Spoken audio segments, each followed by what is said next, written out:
इस वीडियो में आप लोगों को बताएंगे वृत्त का क्षेत्रफल क्या होता है, वृत्त का परिधि क्या होता है, अर्धवृत्त का क्षेत्रफल क्या हो जाता है, अर्धवृत्त का परिधि क्या हो जाता है, त्रिज्यखंड का क्षेत्रफल क्या हो जाता है, चाप की लंबाई क्या होता है, वृत्तखंड का क्षेत्रफल क्या होता है और वृत्त के चतुर्थांश का क्षेत्रफल क्या हो जाता है।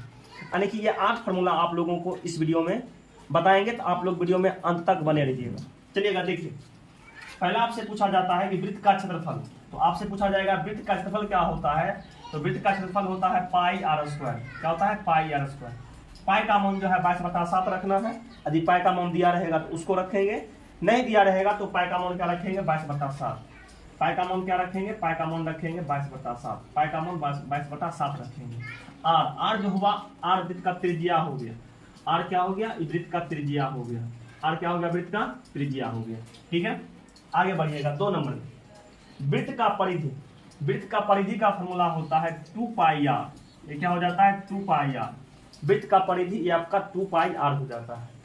उसके बाद 3 नंबर में अर्धवृत्त का क्षेत्रफल। अर्धवृत्त का क्षेत्रफल जो होता है, देखिएगा पूरा वृत्त का क्षेत्रफल कहेगा तो पाई आर स्क्वायर। अर्धवृत्त का क्षेत्रफल कहेगा तो इसमें क्या करना है? 1/2 लगा देना। 1/2 पाई आर स्क्वायर। ये हो गया अर्धवृत्त का क्षेत्रफल। तो अर्धवृत्त का क्षेत्रफल क्या होता है? 1/2 पाई आर स्क्वायर। ये आपका अर्धवृत्त का क्षेत्रफल हो गया। उसके बाद है अर्धवृत्त का परिधि। तो अर्धवृत्त का परिधि हो जाता है पाई आर प्लस में 2r, या 2r के बदला में ही लिख सकते हैं d। d का मतलब व्यास होता है। d का मतलब क्या होता है? व्यास होता है। उसके बाद 5 में देखिएगा त्रिज्यखंड का क्षेत्रफल। तो त्रिज्यखंड का क्षेत्रफल क्या होता है? θ/360 डिग्री। θ/360 डिग्री गुना पाई आर स्क्वायर। ये जो है θ/360 डिग्री गुना पाई आर स्क्वायर, ये त्रिज्यखंड के क्षेत्रफल का सूत्र होता है। उसके बाद 6 नंबर में देखिए चाप की लंबाई। तो चाप की लंबाई क्या होता है? θ/360 डिग्री गुना 2 पाई आर। ठीक है, ये जो है ये हो जाता है चाप की लंबाई का सूत्र।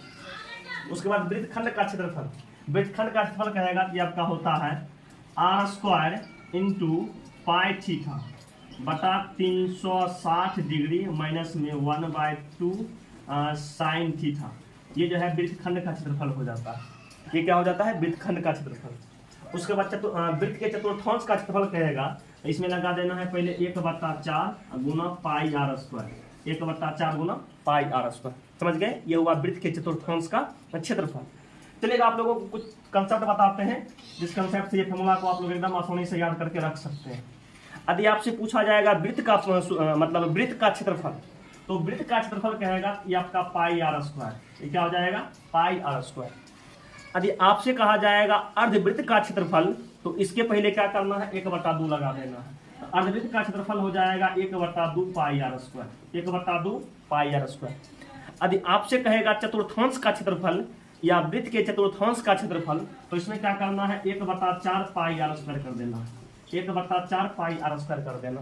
ठीक है, यदि आपसे पूछा जाएगा त्रिज्यखंड का क्षेत्रफल, तो देखिएगा पूरा वृत्त का क्षेत्रफल जो होता है पाई आर स्क्वायर, लेकिन त्रिज्यखंड के लिए कहेगा, त्रिज्यखंड का कोण मान लीजिए थीटा है, तो क्या करना है? θ/360 डिग्री कर देना है और बाद पाई आर स्क्वायर लगा देना है।